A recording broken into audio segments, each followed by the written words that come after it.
Hi, and welcome to the Warrior Moms podcast. I'm your host, Trina Rothman, and joining me tonight is my friend Rhonda Kuykendall. We had her on the show last week where she was talking about human trafficking, and this week she's going to be talking about human trafficking. But before we get started, I have a really big announcement. Well, for me, it's big. My daughter is celebrating 9 months seizure-free.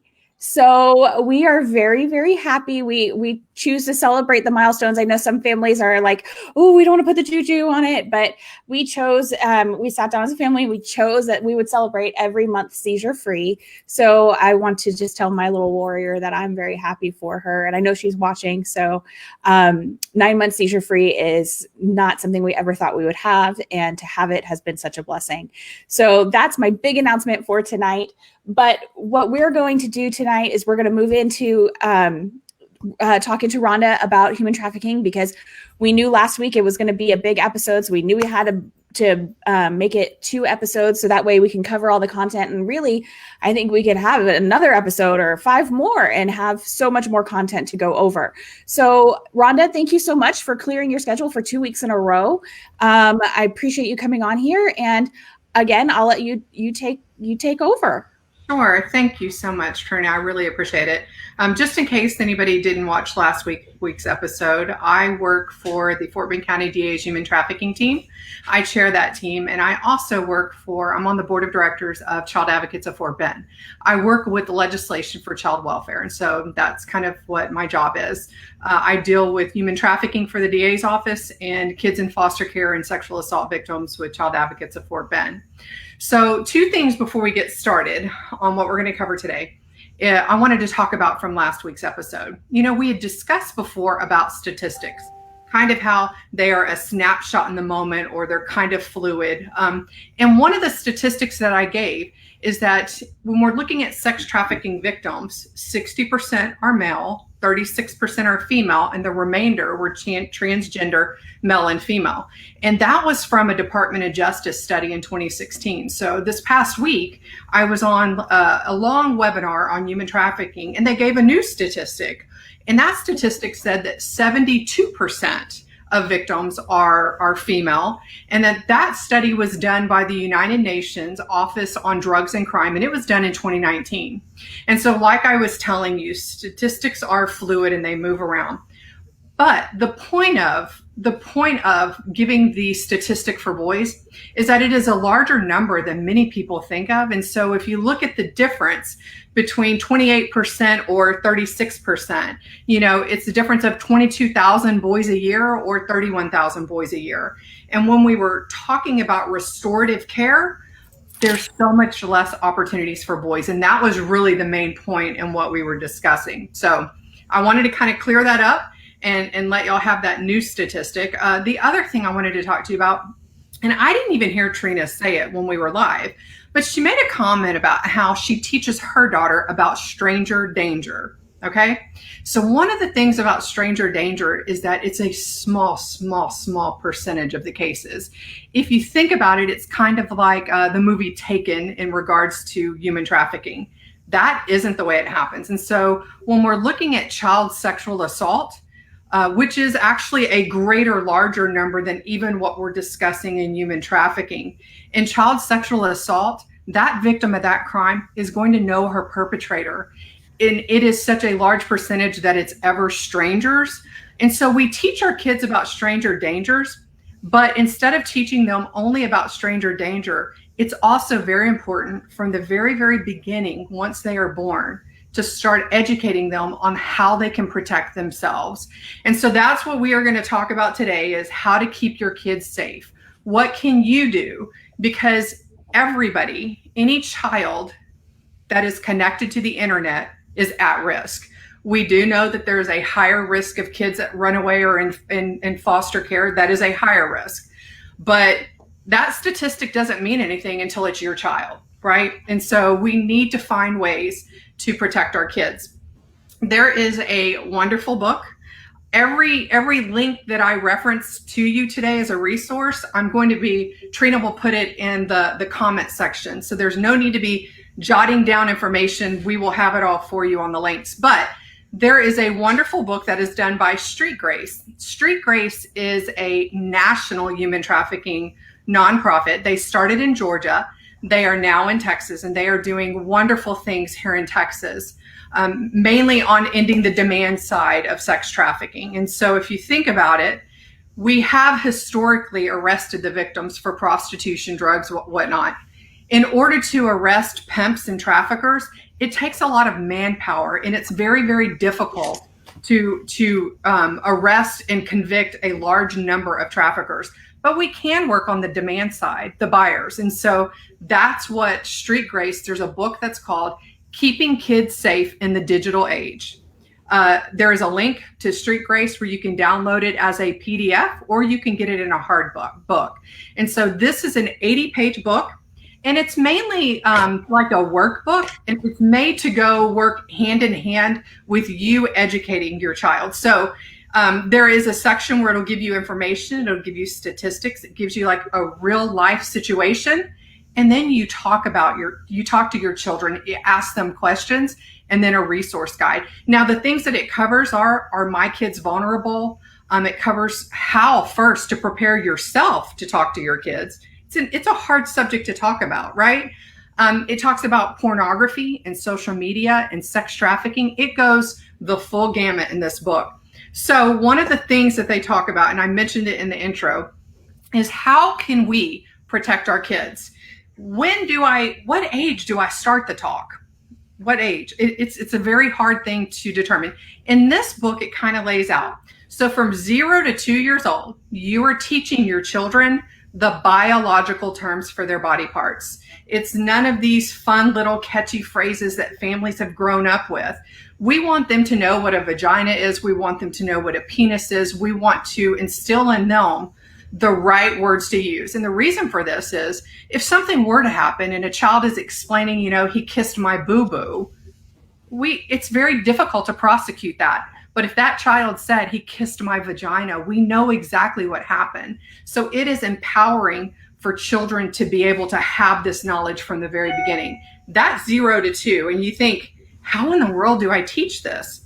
I have a great resource. It is a bookshelf on Goodreads that has, I believe it's 10 to 12 books on how to teach your kids about child sexual assault, how to teach your kids about their body parts and boundaries. And so we will put that in the link as well.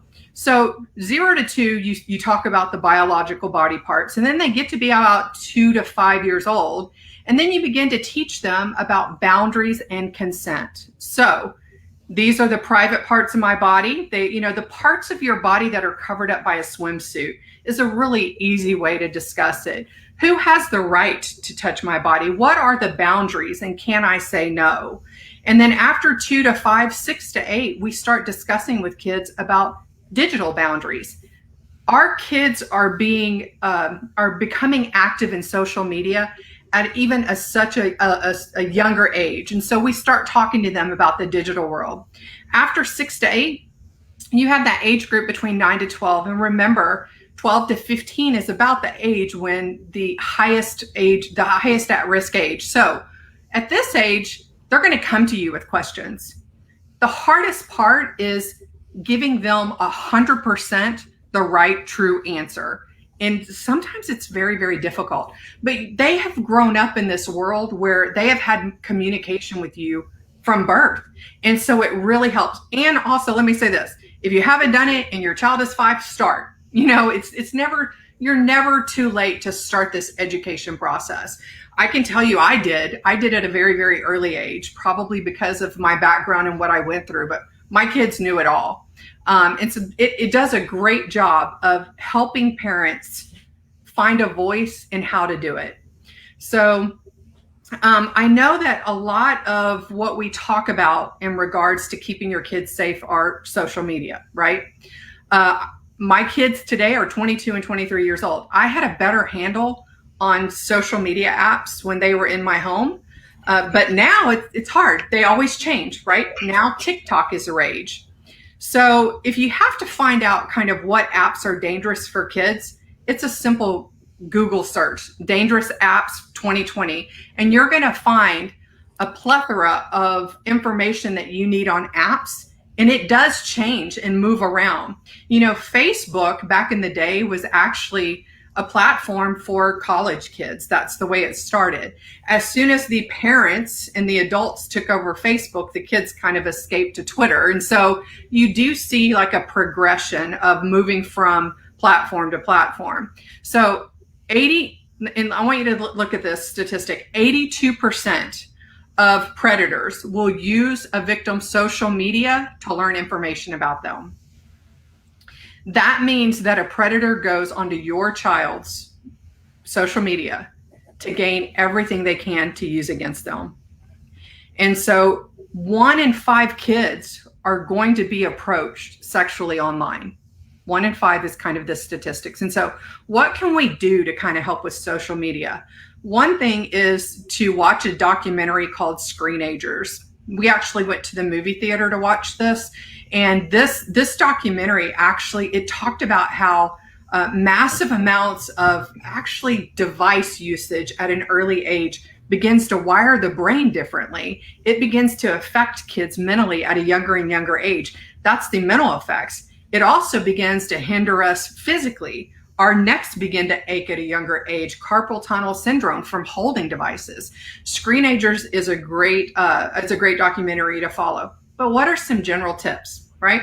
Tips in social media. First, if you have a child that is on social media, check on a monthly basis that her apps are set to private, that you cannot find her email or his email or phone numbers or any private information where people could find them.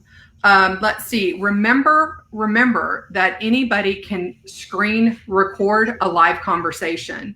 Most kids probably don't realize that. If they're having a live conversation with somebody, it could be getting recorded and they would never even know. You know, we have a thing called geolocations where certain apps will tag the actual location of the person they are talking to. That in and of itself is frightening. And so we all know that age and identity are very easily faked.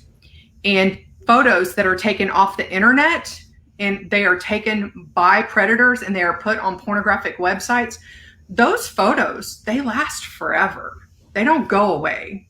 Your child's image will be out there. So, you know, one of the things that I really like to tell parents is to talk to their kids about if they're having an interaction on social media and they feel uncomfortable. You know, God gave us this instinct where you just have this gut feeling, you know, the hair on the back of your neck kind of stands up and you just don't feel right. Your children don't have to have he said this and he did this and he said this. If they just feel uncomfortable, have them come and talk to you. Y'all have that dialogue together. Was this a safe interaction or was it not? You know, younger kids should not have any access to live streaming where strangers can have access to them. A lot of times, boys are groomed through gaming systems, online gaming systems, where they interact with strangers who they think is the same age as them, but it's not. And so, and it goes without saying, you know, I think that sometimes our kids look and see what their peers are doing. They're doing the same thing that the peers are doing. So they don't see anything wrong with it. But don't post a photo that gives too much information. What school you go to, what street you live on. Try to check that information before you hit post. And then the last thing I kind of wanted to talk to you about and give you 2 more resources that I have. It's a term called sextortion. Okay, so a predator has gained access to your child online and they're talking and they're doing this grooming phase, right? And they ask your child for one photo with her shirt off, and she does it or he does it. And what happens is that predator will say, okay, I want you to do this and I want you to do this and I want you to do this. And your child does not want to do it. They don't feel comfortable. So that predator will say, if you don't do it, I'm going to send this picture out to everybody. I'm going to contact your parents. I'm going to tell you I'm going to tell them what you've already done. And so it is extortion by sex. These kids, they are devastated. They feel trapped. They feel like there's no other way out than to go ahead and give this person what they want in order to keep the secret. Can you imagine what it would be though, if we empowered our kids by telling them that, by giving them this information? You know, we can do everything possible to protect our kids, and we do. but empowering them to protect themselves is the only way to keep them safe when you have such a mirage of opportunities for predators to have access to our kids. So, I did mention we're going to be putting in those links, the Goodreads. And the Goodreads, I have a bookshelf for a bunch of books that just deal with child sexual assault. And then I have another bookshelf that is about sex trafficking. And it's mainly for parents to read through all of these different sex trafficking books to understand more. And we will put those in. And so, so that kind of covers, I know I'm sitting here looking at kind of my notes here, but that kind of covers like how to keep our kids safe. And then the next section we'll talk about is some of the work that we're doing and how you can help us. Okay, good deal. So before we go on, if you guys have any questions, go ahead and put them in the comments and we'll try to answer them as soon as we can. I do see that somebody asked, and it was in reference to the first book, but I didn't catch the name of the first book. What age is it for? Do you remember what book we talked about first? First would have been the Keeping Kids Safe in a Digital Age. And it's for all ages. It is to start at the very, very beginning. And you know what? You could probably, first of all, the parent needs to read it right now. And I just said 0 to 2 years old. That's from the book. So you can figure out in the book what's age appropriate and move along. Of course, you wouldn't talk about sextortion with a 5-year-old, right? So this is a book that you would probably keep all through your parenting years to reinforce and teach as you go along. That's a good recommendation. I wrote down your age breakdowns, 0 to 2, teach them about the right names for their anatomy. Before I even knew about sex trafficking, I always thought it was weird to call, your vagina a cooter or something like that. Like, I'm just like, just call it, like, a cooter sounds worse. So like, I agree with that. Calling it what's correct. So that way there are no miscommunications. There are no misunderstandings. You know for sure that this happened to this particular body part. So that's something that I was doing with my daughter, and I'm glad that I did it now that I'm looking back at it. And then the boundaries. So, my daughter had to go to the gynecologist not too long ago. Because they thought at one point she had catamenial epilepsy, which is epilepsy that is brought on by your hormone cycles. So she had to go get all these different exams, and one of the exams, because the neurology clinic that we go to has an adolescent doctor, and so the doctor came in, and my husband and I were there, and of course they had my husband step out. Mom is in the room, and they're like, "Scarlett, we need to give you an exam, a pelvic exam," and Scarlett said no, and the doctor was like, "Okay, I respect your boundaries." Right. And I was like, man, that, because like I can think about it when I was younger and I needed, because I have endometriosis and I had problems at age 11, and they're like, no, you have to do it. You have to do it. But the doctor was like, nope, we'll just treat it the way that we think that it is based on the symptoms. If we can, if you feel comfortable with me in the future, we can try to do a pelvic exam. But my daughter was like, nope. And I was like, I'm not going to force my child to do it. And then my husband came back in and he was like, what happened? I was like, Scarlett said no. And that was it. So, like, good job, Mom. I mean, yeah.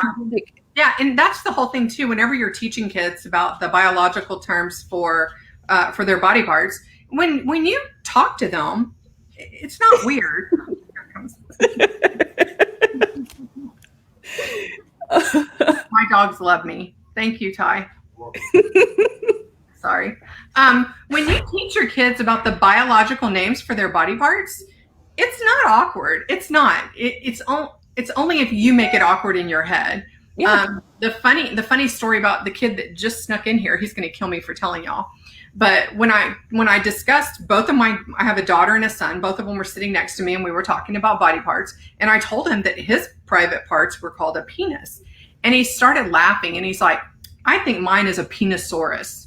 He's like, I'm going to call it a penisaurus. And I'm like, you know what? That's close enough for me. Let's move on. So he'll never live down the penisaurus. But that's awesome. Right. Yeah, I'm glad we were talking about that when he snuck in. Right. Yeah. Oh, how embarrassing. It's so funny. That's things kids say. I know. It is funny. I mean, it's funny, and you kind of giggle. Okay, we're just going to This It's is okay. your dog now. We're just gonna leave. We're gonna leave the dogs in here. They'll probably just be quiet. Okay. So any other comments or? No, Veronica Evanicki, she says, go Scarlett for, respecting, saying, hey, this is my body. You don't have access to it. So, and she said, I'm so glad that my kid stuck to her guns. Like I'm not going to argue with that. I agree. And it wasn't needed, right? They knew how to treat it, and they're going to treat it, and everything's going to be fine. Yeah. So. Let me see. Oh, sorry. I just lost the ticker. There it is. Okay. How do I make things go away now? Okay, I'm gonna fumble with this. There we go. I figured it out. Okay. All right. So, did you want to move on to the next section while we're waiting? Sure. Okay. So that was kind of what we were talking about, how to keep your kids safe. There is so much to cover. You can't cover it all in one sitting, but that's why this book is so good. The other work that I'm doing that we really need the entire community, and we work exclusively in Fort Bend County, Texas.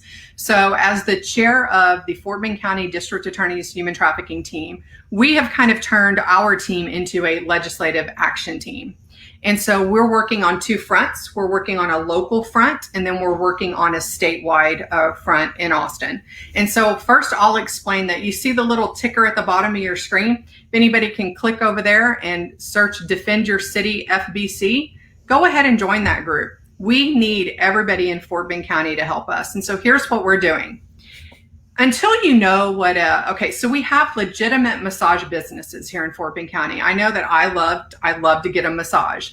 Legitimate massage businesses do not want the illicit massage businesses. And so when I say IMB, it stands for illicit massage business.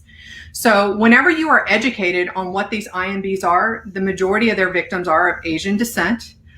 When you go on a tour, like say a bus tour with Elijah Rising, they tell you, here are the telltale signs of an IMB. And you drive by and you're like, wow, they all kind of fit the same mold. And what I mean by that is, what you'll notice is there's usually a camera above the front door that is looking at who's coming in.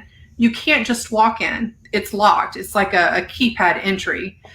All of the frontage of the IMB is blocked by paper and advertisement and dark screen tinting, so you can't see in. Once somebody walks in, you can't see who's in. And so there's a lot of telltale signs. And so what we have done, and we are using the whole Defend Your City program, is a project that was created by Love People, Not Pixels. And so they are working on this project in Harris County. We are working on this project in Fort Bend County. And I'll explain to you why in a minute. So what we have done is we've taken the way that these businesses function, and we're trying to go into every single city in Fort Bend County and have a conditional use permit mandated for every massage business that opens. So in Fort Bend County, we have 17 cities. Fulshire has just enacted their conditional use permit 2 weeks ago, September 15th. So far in Fort Bend County, we've covered Pearland, Meadows Place, and now Fulshire. We have 14 cities to go. And so here's what Fulshire's brand new IMB says, the conditional use permit. It says that the hours of operation are 8 a.m. to 10 p.m. Outside windows of a massage establishment shall be transparent, and the view from the outside into the lobby shall be unobstructed. All doors remained unlocked during normal business hours. At no time shall a massage establishment provide a residence or dwelling to accompany this occupancy. And then they make all of the licenses to be posted in a visible place in the establishment. And so you think, well, how is that going to help? Well, right now, law enforcement cannot do anything unless they actually see a crime occurring. Now, with conditional use permits, it will give law officers the teeth to shut down these IMBs in the cities that are not complying with the conditional use permit. Now, that only applies to the new ones coming in. So the goal of our project is going to be to get this enacted all across Fort Bend County. That's like stage one. And then stage two will be to go in and work to shut down the existing IMBs. They are here, they are in our cities. And so once you shut down an IMB, typically what happens is they pop back up somewhere else. Well, they're not going to be able to pop back up in the same city. And so we are focusing in on the larger, more populous cities at first. But let's say, for example, Fulshire just enacted this new law. So they won't be able to open up here. So what are they going to do? They're just going to cross the city limit line and head out to Simonton. That's why it's so important that Simonton has these enacted as well. What's going to happen in Harris County as cities enact it there? It's going to push it out to Fort Bend County. And so we do have this ongoing project to where if you have any ties to a city, any city in Fort Bend County, there's 14 of them to go, join our group. We are going to keep updating as to the progress of what we're working on. And you can help us connect with these cities and the city governments to make these local ordinance changes. That's awesome. No, that's really great. It's a very simple, almost a simple solution to such a hard problem. And, it just creates transparency where, because, I go to Massage Envy, and when I'm thinking about going into the entrance, like they're in full compliance. Like, so the legitimate businesses aren't going to have any issue with complying as opposed to the IMBs. So right. It's such an easy solution. I can see many cities getting on board with this, and I hope so. And I hope that even at the county level, because, there's county, right. Yeah, right. There's areas that aren't covered by any city, because I actually live outside, but even the county, something the county should be enacting as well. Yeah, we need to take this to the county commissioners and to our county judge also and get this done at the same time. It's just a matter of work and getting it done. And so that's why we need as many people as possible. This group, Defend Your City, Fort Bend County, it's a new group and it just started. And so we're now building kind of our army to help us. And it's to defend your own city where you live. A lot of these IMBs are in strip centers where daycares are across from schools. I mean, I took the tour of the Elijah Rising bus, and I was pretty shocked at where they all are. I mean, we have them in Richmond, Rosenberg, Stafford, Missouri City. I mean, they're everywhere. They really are. And Katy is the van tour that I actually went on. So that is kind of what we're doing. And see, the local project that we're doing, it doesn't have a beginning and an ending time. Hopefully we will work on this project until we get everybody covered. And I do have probably 10, 12 people that are going to be working on it as well with me with the local ordinance change. So. That is awesome. I actually know some people. So okay. Well, yeah, so we will talk. Yeah, definitely. Yeah, no, my dad used to work for the city of Sugar Land, and I'm sure he has some connections. And so, excuse me, I have to clear my throat. I forgot my water. So, yeah, hopefully maybe somebody in my house heard my plea and there'll be just like a water that just appears. I hope so. I'm right. For you. So, Veronica is asking, what is the name of your book? Can you post a link for it? Veronica, we will definitely post a link for everything that we discussed at the top of the show. Just hang tight and I'll send you a message as well. So that way you have access to the books. But yes, we are going to post all the books. Facebook user says that's a huge step to remove the red tape for local police. It really is. And it's such a simple solution. And, allows the police to be able to just go in and I also think about it like when you have like an illicit business and the police are knocking on one door and everybody else is running out the back door. Right.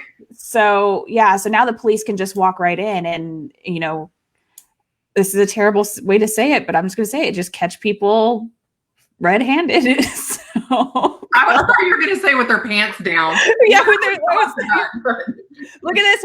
Watch water. Put it in my hand. Oh, there you go. So sorry, guys. I have been going all day, so I wasn't fully prepared for myself. I was prepared for the show, but not like everything that I need, not my basic needs. So one of my questions is, I've been hearing things like, what would legalization of prostitution do to this type of industry? Well, with prostitution always comes other crimes, right? Drugs, gangs. It would only increase that. The ideology that even half of sex trafficking is women that have a choice in prostitution. It doesn't exist. there is always some form of fraud or coercion at the very beginning. I mean, there are states that have legalized prostitution and you can go into brothels and stuff, but with that always comes other crime. And so it's never a good idea to legalize abuse of women. And that's what would happen. I mean, it's never a good idea. So yeah, that's something that I was hearing a lot. They're like, oh, well, we can fix this sex trafficking problem if we just legalize prostitution. And I was just like, I'm not entirely sure that's how that works. I know maybe I thought I muted my phone. I know there's some people that think that, maybe they did, have that choice and they decided to do that, or they moved to Amsterdam and they did that. But I can't imagine that anybody would be, that it could ever be a legitimate business, really. No, I mean, even in the Amsterdam, I mean, they talk about the high crimes that are associated with the red light district, to where they actually have a button in the rooms for the women when they get into dangerous situations. And I mean, when the documentary was filmed, I believe it was like 2 days before that, a woman had been murdered in one of them. And so the crimes around a person selling their body, if you are trying to look for a woman who is deciding to sell her body, she can choose who her Johns are. If it gets too violent, she can stop them and say, I don't want to do this anymore. And they are keeping 100% of their money. That just isn't happening. We keep talking about the fine line between prostitution and sex trafficking. I don't see it. I see it as the same thing. And so we have to find a way to if you talk to women that have gotten out of the life, they're going to tell you the same thing, that you can't legalize this because of how violent it is. And part of the problem that we're having is that the proliferation of pornography, the average age that a boy is going to see pornography is 9. So in this pornographic world, they're not realistic in what they're doing. And so these boys and these men grow up watching this, and then they expect it from real women. And it's degrading and it's harmful to their mental state for the rest of their lives. That's what the creation of Love People Not Pixels was about to begin with, was to help men addicted to pornography. And so that there's just not a good takeaway of legalizing prostitution. Absolutely. So another thing that we talked about this briefly. So we talked about this last week. The glorification, or not necessarily glorification, but in this situation, I am going to bring up the glorification. But using words to normalize things. And then like how Hollywood glorifies it. We talked about cuties, but I was thinking about other like big type movies like Pretty Woman. And so like we have to like, so I think in addition to, joining Defend Your City, which is great. And I hope everyone joins in. I'll actually post a clickable link for everyone after the show too. But how we can change our vocabulary to be more aware. Like we talked about, there's no such thing as child prostitution. It's just simply prostitution. Sex trafficking and child abuse. It's not anything perfect. So like, the glorification of the sex industry is really something that we need to be mindful of as well. And so, that's why I get, of course, I agree with the outcries against cuties. But also, like when you see people, I'm going to bring up Pretty Woman, and I don't mean to, because I know it's an American classic. But when you have something like that glorifies the industry, these little girls are growing up thinking, oh, this must be the life. This must be what's great. And it's not. You're not going to find your Edward Lewis standing on a street in LA. You're not. Well, I mean, if you think about it too, because I watched Pretty Woman and I didn't see at the time anything wrong with it. But when you know better, we have to do better. And what Pretty Woman didn't show was how many times she was beaten, how many times all of her money, how many times she was starved. If you go to the Museum for Modern Day Slavery that Elijah Rising has in the Heights, you're going to see mugshots of girls. You're going to see them all in a row of when they first got into the life, and then 7 or 8 mugshots later, what they look like. It will break your heart to see that. It is not a place for women. And a lot of times this happens, and it starts when these are kids. These are kids that aren't able to make wise decisions for their lives. And so that's why there is so much awareness around this now. And so that's what we're working on a local level. We do also have a statewide legislative priorities. And I don't know what the legislature is going to look like. It kicks off on January 12th, and I have no idea what the rules are going to be, if we're going to be able to testify in committees, if we'll be forced to write briefs for any legislation that we are for or against. So it'll be a whole new world. But what we've done with the DA's human trafficking team, you have to remember that we're all volunteers. And so we really didn't have the resources to come up with our own legislative priorities, because really, it's not only about coming up with ideas, but you have to have the staff and the time to be able to shop for the best legislator to get the legislation passed. And so what we have done is we have decided to follow two nonprofits. One of them is Operation Texas Shield, and the other one is Children at Risk. And so for Operation Texas Shield, John Clark is the creator of Operation Texas Shield, and he has already gone about this last session and it didn't go through, and it's the SMART Act. And I'm going to read what it stands for. I never remember. It's standardizing the minimum age requirement for Texas sexually oriented business. And so what that would mean would be anybody that worked in a sexually oriented business would have to be 21 years old. Right now it's only 18. So it would increase the age from 18 to 21. That's one thing that we are going to be advocating for. And then I'm going to go over just really quick. We have some legislative priorities from Children at Risk. So there are facilities called RTCs, and that stands for Residential Treatment Centers, and they provide mental health treatment services to kids that are in our child welfare system. Traffickers know that they're vulnerable, and they hang around these treatment centers waiting for a girl to run. And so what they are proposing to do is to simply put no trespassing signs on all of the areas of RTCs across the state of Texas. In addition to that, we would make them drug-free and gang-free zones. And so what that would do was, once you have a no trespassing sign up, if somebody looks suspicious on the property, it gives the police officers the right to stop and ask questions. If a trafficker has recruited a girl from one of those facilities, and he is known to have a gang affiliation or have drugs on him, he automatically will have an aggravated charge added to his sentence. It ups the penalty because of what he's doing. Another thing that we are working on is small business protection. I mentioned earlier that these IMBs particularly are in strip centers. And what else is in strip centers? Hair salons, counselors, daycares.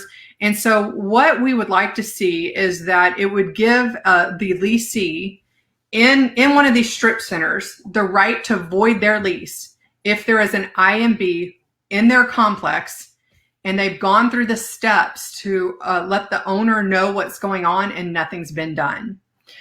We would like to see mandatory hotel training. There's also an opportunity to increase the education on human trafficking to law enforcement. And so right now, the Texas Commission on Law Enforcement, they have some human trafficking courses. But what we would like to talk to them about, it would be to mandate the anti-demand component, right? So there was a time, like I said, when we focused in on arresting the girls. Well, the girls leave, and guess what happens? They just get replaced. Or we talk about arresting the traffickers, which that takes a whole lot of manpower. And so what we want to try to educate police officers on is the demand side, which is those buyers. The early increase, we're going to be working on an increased penalty for first-time conviction of buyers. There's another instance what we're working on. It is with white label ATMs. I didn't know what that was, but white label ATMs are ATM machines that are not tied to any financial institution. So what you have is, when you come in, these are cash businesses only. And a lot of times these ATM machines are used for money laundering. And so they're used in unlicensed strip centers, and they're also used in IMBs. What we are asking is for all white label ATMs to simply have a registration. Why? Because it's going to allow those police officers to go back to the owners that are registering those ATMs, and we could go after them for tax evasion or other financial types of crimes. And I think that covers all of them. And so we have all of these legislative priorities. I know that the DA's office may have one or two more that they would like to implement and add to our legislative priorities. So right now, all of these are at the DA's office, and we're getting approval for our human trafficking team. And once that happens, we need the community's support, and we need everybody's support. So if you know somebody that's on city council, let's ask them to support our legislative priorities. If you know somebody in law enforcement, ask them to spearhead getting that law enforcement agency to support the work we're doing. When you go to Austin and you're able to speak on behalf or against bills, we would like to say, we're the DA's human trafficking team, and we're coming from Fort Bend County, and we represent all of these organizations that want this bill to pass. And so we're trying to move forward and get as much support as we can here locally. And so we're going to do that through the Defend Your City. So the terminology, Defend Your City, it has to do with the local work with IMBs, but we're also going to use that group to kind of educate people as bills begin to move through the process, and how each of y'all can make a difference to defend your own city with us. That's awesome. I've been on mute because my printer is going crazy. So I don't know what's going on. I've been battling with it all day, and now it's just printing, and there's no print job to cancel. So I'm so sorry. You guys are going to hear this printer going crazy while I'm talking. So I have a question. Do you know of any programs that are in schools, that are working directly in schools or with the school districts? So there are other schools, like I believe it's Woodlands or Conroe, that have allowed Street Grace to come in and be specific on human trafficking education to our kids. It was mandated in a past legislative session that our teachers have to be taught about human trafficking. But as far as mandating that our kids be taught, it's not out there yet. I would like to see it out there. I know that with Child Advocates of Fort Bend, we have a program called Break the Cycle, and we go into all of our schools, and we give like a 30-minute presentation on body parts, what should be covered, what is good touch, bad touch, what is a good secret, bad secret. We talk about boundaries, and then how do you tell someone? How do you tell someone that something bad is happening to you? And you tell a trusted adult. And if that trusted adult doesn't believe you or doesn't do anything, then you tell another trusted adult until somebody believes you. And then we touch very, very briefly on online gaming and how dangerous it is, social media, and that's it. So it's a very limited view. I do believe that the education should be coming from our schools, because there are going to be, some of the most at-risk kids are not going to get these lessons from their parents. It's the cream of the crop parents that are studying these issues, and they're proactive about educating their kids and protecting them. And it's the higher risk kids that don't get this, that the schools could provide. And I have not seen, schools opening up to allow sex trafficking education to the students. Well, that's very unfortunate, because I think that is a great avenue to pursue. And I know that schools are hard to get into. I mean, we had to get for seizure action plan, for something as basic as a seizure action plan, we did have to get it forced through legislature. Like, it's just school. It's like, to me, in my opinion, public schools don't do anything unless they're told to do it. And so we do have a question. I'm going to bring it up. Do you have someone in your support group that can provide teaching self-defense? Y'all are touching on prostitution, trafficking, but do you have someone that can provide education on more awareness of your surroundings for both kids and adults, and also provide education on how to defend yourself? That's interesting. No, we don't. Typically, because it's not a situation where these kids are grabbed and abducted. They will walk freely to their trafficker and not understanding what they're getting involved in until it's too late. Once the trafficker makes connection, you know, a lot of times you'll have what's called a recruiter. It could be a peer that your daughter goes to school with, and it's going to be her boyfriend, and they're getting close and they love each other, and come to find out, he hands her over to a recruiter. He gets paid $500. She's in a car not knowing what's going on, and the first thing they do is introduce drugs. And so, I mean, I'm all for teaching us to protect ourselves and be safe, especially in the world we live in today. But with sex trafficking, sometimes the grooming can go over a year or 2 years before the victim is actually taken. And when I say taken, they normally go with their free will. You know, that's kind of like, it goes with the same thing that throughout the entire being in the life, it's fraud and coercion. And then they get in so deep, they don't see a way out. They don't think going home is an opportunity. They are taught that police are not to be trusted. And so when a police officer comes in, you will find the victim not identifying as a victim. They're not going to self-report. And so it takes a whole lot of trauma-informed care for a girl to realize even the simple terminology that I was a victim. And so that's what, and then after they realize they're a victim, for them to be able to be strong enough to face their perpetrators and go forward in court. It's a whole lot of work. So, you know, again, when I talk about this Hollywood movie Taken, you know, where the girls are taken and enslaved into prostitution and stuff, the majority of the cases, it just doesn't happen that way. You know, you talk about the white label ATM, you know, I think that's how they catch people, because you can't really catch someone for fraud and coercion if the victim's not willing to testify, but you can catch them for tax evasion. You can catch them for other things. And that's usually how racketeers are caught too. Because it's usually you can't pin them for the crime they're really doing, like the crime that's hurting society, but you can pin them for not filing their taxes. You can get them for other things. And so, you know, every time you talk about this, it never ceases to amaze me how creative these people are in their industry. And I mean, it's bizarre to me. Like, if you could put that effort into like that thought process, and I say this about drug addicts too, like if you could put that effort that you put into scoring your drugs, or your effort into hiding what you're doing, or the effort into creating this underground horrific scene, you can be creating something amazing that helps society. But yet, this is what they're focusing their efforts on. But I guess maybe because I'm going to say this, I'm not a villain. Because I'm not a villain, I don't think like a villain. So every time you say something, it surprises me, because like, I didn't know white label ATMs existed until 5 minutes ago. But that's how you can catch them if you have that registration, because you're not going to catch them on fraud and coercion. You're going to catch them through that ATM transaction. Right. And you know, when we're talking about grooming and the different ways that girls are brought into the life, there's 3 different types of pimp. You have the Romeo pimp, you have the business pimp, and then you have the gorilla pimp. Okay.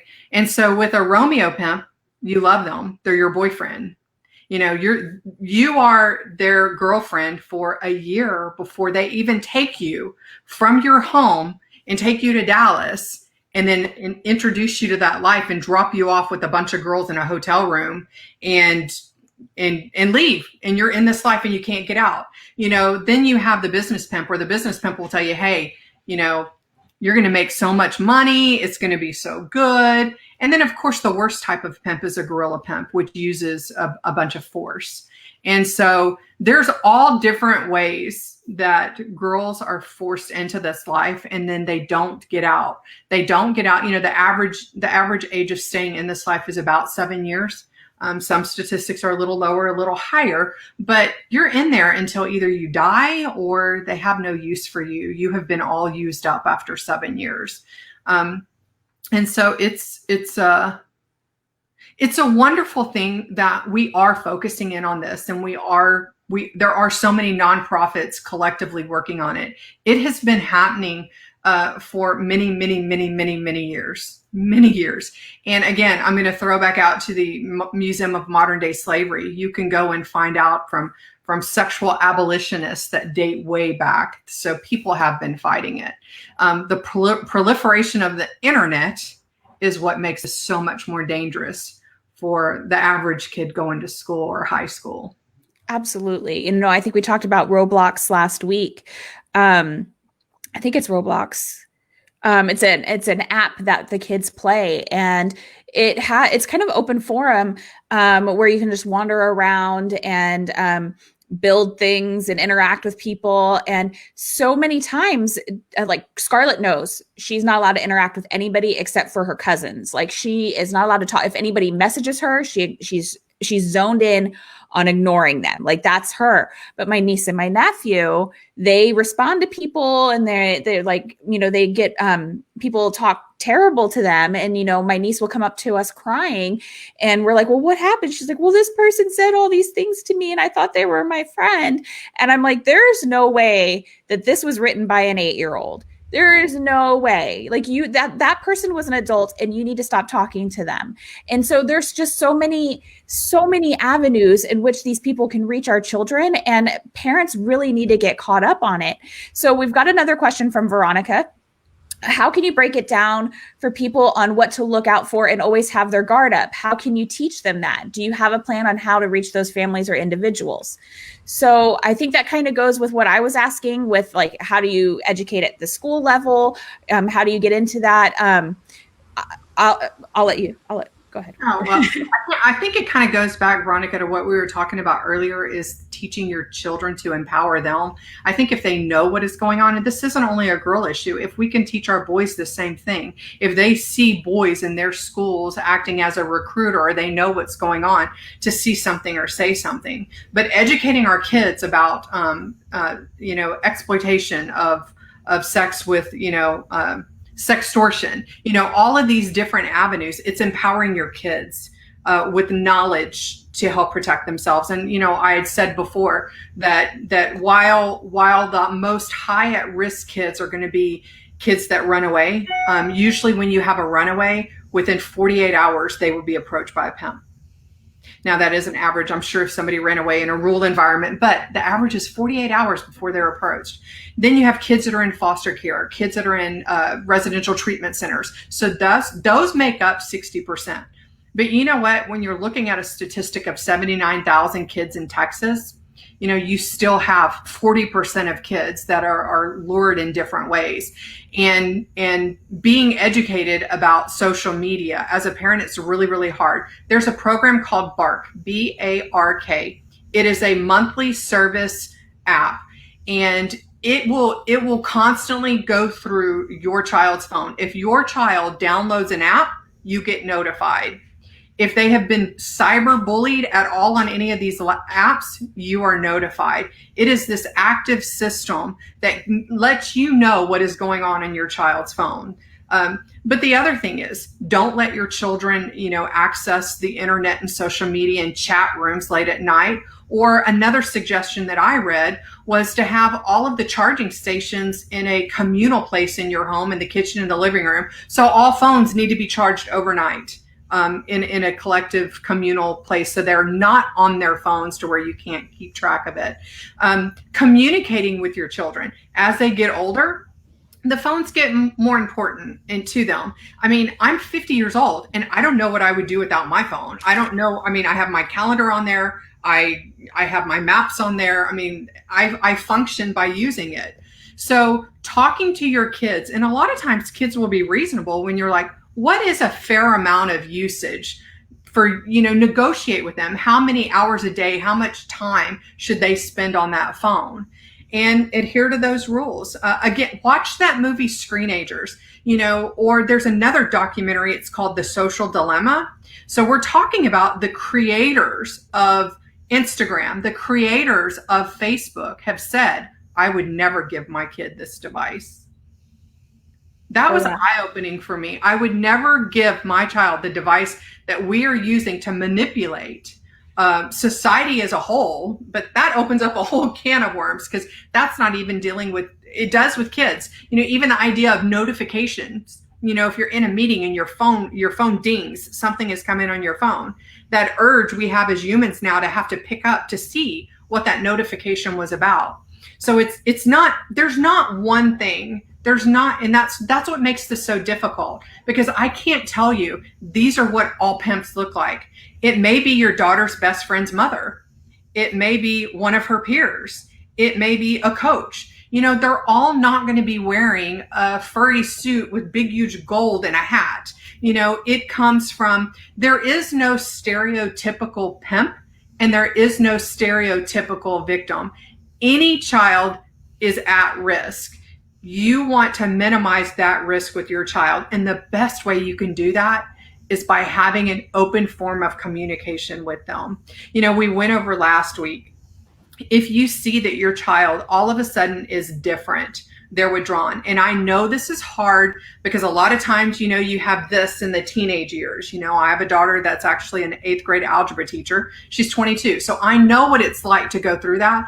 But all of a sudden she has a different friend group, or she's not playing the sports she used to play, or you see luxury items, Louis Vuitton purses, or you see a burner phone. Keep your eyes out for things that you can actually, signs that you can actually see and be proactive. We always want to work in prevention though, right? None of us want our children to have to endure this because it is mind altering. It's a very, very slow process. If you learn the stages of grooming for sex traffickers, like I said, it can take over a year. The first thing they do is they befriend our girls or boys. First thing they do is introduce an intoxicant. Do you smoke weed? Do you drink? Here's some wine. Here's some beer. Get all of their desensitization, right? And so then they will alienate them from their friends and their parents. And then here's what's interesting, and this is why I'm telling you it's weird. It's almost like they have a black book. So then they begin to desensitize your child, right? You're in this friend group. Your mom's square. It's not the way the world works anymore. We're all just having fun. Here's my friend. She strips at a club. Yeah, she just strips in the back. They are now friends. You've let that moral guard down. Once all that has happened, that's when there is an opportunity to capitalize on everything they've worked with. At any point in that grooming process, for the parent to step in and see, oh my gosh, what's happening to my child? There is not a simple, you do this and your child is safe. Yeah. And so she said a follow-up question. It starts at home, but those are already grown and didn't get the talks. How do you empower and educate those individuals? So I'm guessing like the adults who I guess I don't know how to phrase that. The adults that didn't grow up knowing that there's stranger danger. How do you educate other adults? How do you make others aware? What we're doing now, right? Yeah. Take last week's video and this week's video and send it out to your mom group. Now that you're empowered to know, you empower others. We do live in a village system, right? We all kind of have to take care of each other. And so it comes with being aware and educating. And we do knock on social media so often, but here's the good opportunity, right? This is what you need to do. Take the book that I've recommended and share it with all of your friends that have kids and all of your friends that are hoping to have kids, and, educate them on what's going on. That's the only way it can happen, is for us to work together to let people know. It is a blessing that we're even beginning to have all of these kind of discussions, right? That it's open and that people do know, and it will take time for other people to learn about it. But human trafficking nonprofits, there's quite a few around that have very specific niches that they fill and they work in. So yeah, absolutely. There's a lot of nonprofits out there. We posted them last week, Veronica. If you didn't get a chance to look at the show, then just scroll through our page, unsociallyacceptable.com. Or yes, you can go there, but the links are on our Facebook page. So our Facebook, which is facebook.com/unsociallyacceptable. So just go back and get that. The links are in the comments for you. And then you can go ahead and watch the show either again on my Facebook page or on unsociallyacceptable.com, because all the videos have been uploaded. But that's the good thing about nonprofits, is because if there's something you specifically want, you just got to find the nonprofit. And even if you, let's just say you call a nonprofit and say, hey, this is something that I'm looking for. I'm looking for this type of advocacy. And they're like, oh, well, that's not what we do. But I tell you, my friend over in Harris County, they do that, and I'll give you that phone number. So everyone is working together.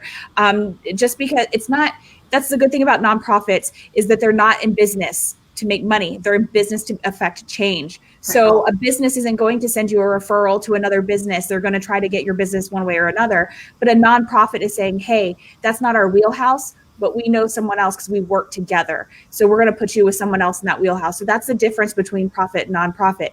So you definitely should go back and check out all those different nonprofits that we have listed from last week. And then, of course, I'm going to go ahead and list put the links to all the books that you gave me. You gave me the 2 links.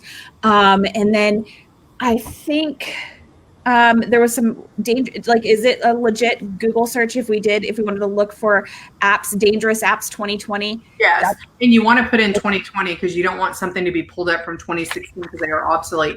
If you join the group Defend Your City, Fort Bend County also, I'm going to have as an announcement all of the resources that I've covered kind of in one location that'll stay there. So you can find everything. But Veronica, my best advice, like to you personally, listening to you and listening to your questions, would be to get that book, Keeping Our Kids Safe in the Digital Age. It covers so much of what you're talking about. Absolutely. And then looking to Street Grace. Street Grace is a wonderful, one other thing they're working on, and we're trying to get it here in Fort Bend County, is they have an artificial intelligent chatbot by the name of Gracie. And what Gracie does, Gracie has about 180 personalities. And every day, Gracie is answering these sex ads across Harris County and San Antonio and Dallas. And Gracie can talk about what she will do, how much she will charge. And when it gets to a point where they have agreed on a time and a location, Gracie then tells the caller, what you're doing is illegal. I have your name. I have your phone number. I will be turning it over to law enforcement.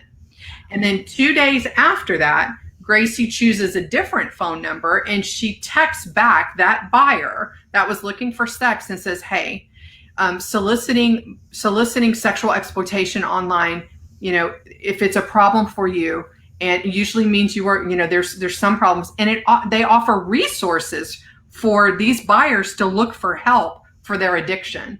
And so it's kind of twofold. And so why it would be so great, number one, it's great because it's a deterrent from the very, very beginning. But we can also see where our hot pockets are of sex trafficking within Fort Bend County just by the sheer volume of calls that Gracie is making. I mean, it's a fascinating tool that can be used by law enforcement. Wow. Again, every time you say something, it just surprises me. Because again, I don't think like a villain. So restorative care for boys, and we are running out of time, but I do want to talk about this. When you said there's a lot of programs for girls. Okay. So remember, we have, 600 beds available across the entire United States. I use the term loosely. Okay. So, and a lot of these facilities are for females only for obvious reasons. So there are some that are unisex, either sex. I don't know of any that are male only. That's what I was going to ask, if you knew of something that was male only. I don't.